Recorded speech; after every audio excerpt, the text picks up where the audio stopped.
বর্তমান সরকার শিক্ষা ব্যবস্থার দিকে কোনো নজর দিচ্ছে না।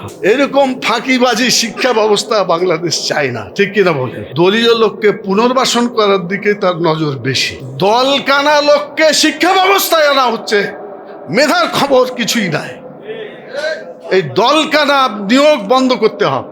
বর্তমান সরকার আরেকটা করছে, সেটা হলো যে প্রায় 4,80,00,000 ভোটার গণভোটে শরিক হয়েছিল। কথা ঠিক কিনা বলে? এটা হাবোধক ছিল। দেশকে অতীতের ঝামেলা থেকে, জাহিলিয়াত থেকে মুক্ত করতে চেয়েছিল, কিন্তু দেখা গেল ক্ষমতায় যাওয়ার ভোটটা গ্রহণ করলো, কিন্তু জনগণ যে সংস্কার চেয়েছিল সেই সংস্কার এই ভোটটা তারা গ্রহণ করে নাই। কি বলেন, কাজটা কি ভালো করেছে না খারাপ করেছে? একজন বলেন যে ভালো করেছে, একটা লোকও বলবে না। তো এই কাজটা করে চরম অন্যায় করেছে। আমরা সরকারের কাছে আবেদন করব আজকেও যে জনগণকে সম্মান করেন, জনগণের ভোটের কদর করেন, আদর্শ ভিত্তিক দেশ গড়ার জন্য, আদর্শ ভিত্তিক শিক্ষা ব্যবস্থা করার জন্য সব কাজ করেন। জনগণ আপনাকে ভালোবাসবে, আপনাকে সম্মান করবে। আর জনগণের এই ভোটের অধিকার, জনগণের এই ভোটের রায়, এটা যদি আপনি না মানেন, আপনাকেও বাংলাদেশের মানুষ মানবে না। এই জন্য আমি শেষ কথা বলতে চাচ্ছি, প্রিয় ভাই এবং বোনেরা, সেটা হলো যে আমাদের সিলেবাসটা ভালো করার জন্য আমরা নিজেরাও চেষ্টা করছি, সরকারকেও বলছি। আমাদের শিক্ষা ব্যবস্থার মাধ্যমে মন্ত্রীর সাথে আমরা যোগাযোগ রেখেছি, এই কথাগুলো বলেছি, আজও বলছি। সিলেবাস ভালো, বই ভালো, শিক্ষক ভালো, ছাত্ররা ভালো হিসাবে গড়ে উঠবে। কথা ঠিক কিনা? সেই জন্য এই কাজটা আমরা করবো ইনশাল্লাহ। সাংবাদিক ভাইদেরও শপথ করতে হবে। এখানে অনেকে আছেন, আমাদের বোনেরা আছেন, শ্রদ্ধেয় শিক্ষক মণ্ডলী আছেন। আপনারা হয়তো মনে করছেন যে আপনাদেরকে আমি হাত তুলে একটা বাহবা নেওয়ার জন্য। 100 বছর আগে যারা জীবিত ছিল আজ একজনও নাই। কি আছে বলেন? কেউ আছেন?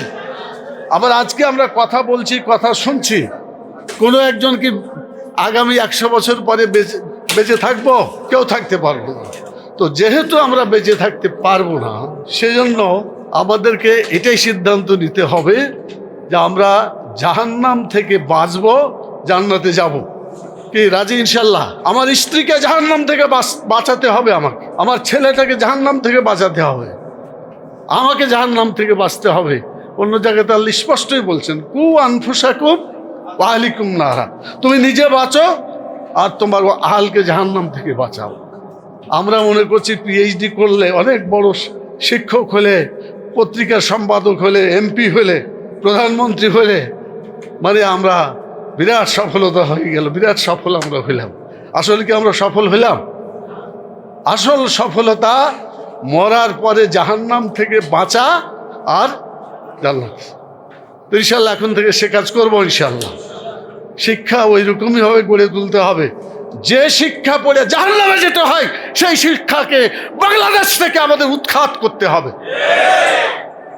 ওই শিক্ষা আমরা গ্রহণ করব, যে শিক্ষা গ্রহণ করলে জান্নাতে যেতে পারব। এই জান্নাতে যাওয়া আর জাহান্নাম থেকে বাঁচাইতে হবে আমাদের ব্যারোমিটার।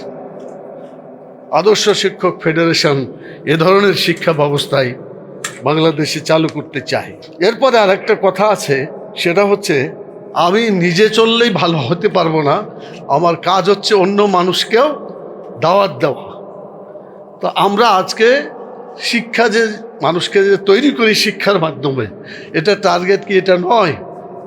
সেই কোরআনের কথা, আমান আহসানু কাওলাম মিম্মান দা ইলাল্লাহি ওয়া আমিলা সালিহান ওয়া ক্বালা ইন্নানি মিনাল মুসলিমিন। এই কাজটা করার জন্য আদর্শ শিক্ষক ফেডারেশন চেষ্টা করছে। আমাদের মাহমুদ ভাই সুন্দর কথা বলেছেন যে একটা সিলেবাস লাগবে। কি শিক্ষা অর্জন করলে সিলেবাস লাগবে না? যাই তাই সিলেবাসে ঢুকাই দিলে হবে না। ফ্যাসিস্ট সরকারের আমলে এমন সব প্রবন্ধ, এমন সব বই আমদানি করা হয়েছিল যেটা জাহান্নামে যাওয়া ছাড়া কোনো উপায় ছিল না। তো আল্লাহ তাআলা ওকে বিদায় করেছে। এরপরে বর্তমান সরকার এসেছে। আমার প্রথম ভাষণ শুনছেন কিনা আমি জানি না, আমি বলছিলাম এটা কথা যে আল্লাহ যদি তা কাউকে ক্ষমতায় দেয়, আল্লাহ জিনা ইম্মাক্কান্নাহুম ফিল আরদ আকামুস সালাত ওয়া আতাউজ যাকাত ওয়া আমারু বিল মারুফ ওয়া নাহাউ আনিল মুনকার, যে যাদেরকে ক্ষমতা দেওয়া হবে তার 1 নম্বর কাজ হচ্ছে আকামুস সালাত, নামাজ কায়েম করে ভালো মানুষ তৈরি করতে হবে। নামাজ বাদ দিয়ে ভালো মানুষ তৈরি হতে পারে না পৃথিবীতে। আল্লাহ তাআলা বলছেন যে নামাজ চালু করে ভালো মানুষ তৈরি করে দাও, আর যাকাত চালু করে মানুষের ক্ষুধা দারিদ্র্য বেকারত্ব দূর করে দাও। আমি কিন্তু প্রধানমন্ত্রীকে অ্যাড্রেস করি কথাটা বলেছিলাম, আপনারা কি শুনছেন? সবাই শুনছেন? কারা কারা শুনছেন হাত উঠান তো দেখি। তো সবাই তো শুনছেন। আমার কথা হলো, আমি যা বললাম এটা কি আমার নিজের কথা? কার কথা? যতদিন বাইচা থাকবেন এই 4টা কথা মানুষের কাছে প্রচার করতে হবে। রাজি আছেন? হাত উঠান তো যে রাজি ইনশাল্লাহ। এদেশে নামাজ চালু করে মানুষের চরিত্র ভালো করব, যাকাত চালু করে ক্ষুধা দারিদ্র্য বেকারত্ব দূর করব, এবং ভালো কাজ করে মানুষকে আরাম দিব, খারাপ কাজ বন্ধ করে মানুষকে অশান্তির হাত থেকে রক্ষা করব। এই পলিসি যদি আমরা আল্লাহর দেওয়া পলিসি হিসাবে কাজ করি, আমাদের সাংবাদিক ভাইরা এখানে আছেন, অনেক ছবি উঠান, কথা বলেন। সাংবাদিক বন্ধুগণ, আমি আপিল করবো আপনাদের কাছে, সারা জীবন আপনারা যদি আল্লাহর কথাগুলো প্রচার করতে পারেন, 100 বছর পরে কবরে যে আরাম পাবেন। কথা ঠিক কিনা বলেন? 100 বছর আগে যারা সাংবাদিক ছিল আজকে কি তারা আছে? কেউ নাই। আজকে আমি এমপি আছি, এর পরবর্তীতে নাও থাকতে পারি, আমাদের যে কোনো সময় আল্লাহর কাছে ডাক চলে আসবে। তাই আমি কয়েকটা সুপারিশ করে কথা শেষ করি, নামাজের সময় হয়ে গেছে একেবারে। আমার 1 নম্বর কথা হলো, আমরা চাই, দেশের জনগণ চায় না, তা আমরা বলতে চাই প্রত্যেক শিক্ষক প্রত্যেক শ্রেণীতে যাতে একেবারে মাস্টার ডিগ্রি পর্যন্ত সেখানে একটা কোরআনের শিক্ষক বা রিলিজিয়াস টিচার সেখানে থাকবে। তাহলে আমরা গোটা বাংলাদেশের যত ছাত্র তৈরি হবে সবাই কিন্তু দুনিয়ার জন্য ভালো কাজ করতে পারবে, মরার পরেও তারা ভালো অবস্থায় থাকতে পারবে ইনশাআল্লাহ। তো আমি সম্মানিত উপস্থিত যারা আছেন সবাইকে ধন্যবাদ জানাই। আর আমার কথা বলতে একটু, আমি 10 দিন বাইরে 8 দিন সফরে ছিলাম, আপনারা বোধহয় জানেন, ইরান থেকে ফেরার পথে। তো যাই হোক, যেটা হয়েছে আল্লাহ তাআলা যা করবে ভালোই হবে আশা করি। আমরা আমাদের মেসেজ পৌঁছিয়ে দিয়ে আসছি যতদূর সম্ভব। আপনারা আমরা সবাই দোয়া করি আল্লাহ তাআলা যেন বিশ্ব মুসলিমকে আবার ঐক্যবদ্ধভাবে কোরআন প্রতিষ্ঠার জন্য সবাই জিহাদে ঝাঁপিয়ে পড়তে পারে। সকল শ্রেণীতে কোরআন শিক্ষার জন্য একজন করে শিক্ষক রাখতে হবে, একেবারে প্রাইমারিতে শুধু নয়, primary, high school, college, university পর্যন্ত সকল লেভেলে কোরআনের শিক্ষা থাকতে হবে। তাহলে মানুষ ভালো হবে। কোরআন নাই সেখানে শিক্ষা নাই, কোরআন নাই আলো নাই, কোরআন নাই গোটা জাতি অন্ধকারে হাবুডুবু খাবে। আর কোরআন না থাকার কারণে সবাইকে জাহান্নামে যেতে হবে। তা আমরা কি জাহান্নামে যাব? জান্নাতে যেতে গেলে অবশ্যই ধর্মীয় শিক্ষক। এখন বলে ধর্মীয় শিক্ষক শুধু আর্মিদের ভিতরে রিলিজিয়াস টিচার আছে নাকি আরও জায়গায় আছে?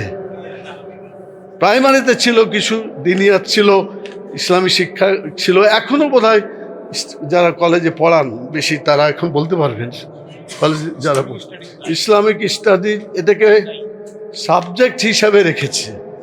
এখনও কিছু টিচার আছে, কিন্তু এটার পরীক্ষা নেওয়া হচ্ছে না, এই নম্বরও যোগ করা হচ্ছে না, এরকম অবস্থায় আছে। কথা ঠিক কিনা বলেন? মানে রাখা না রাখা একেবারে সমান।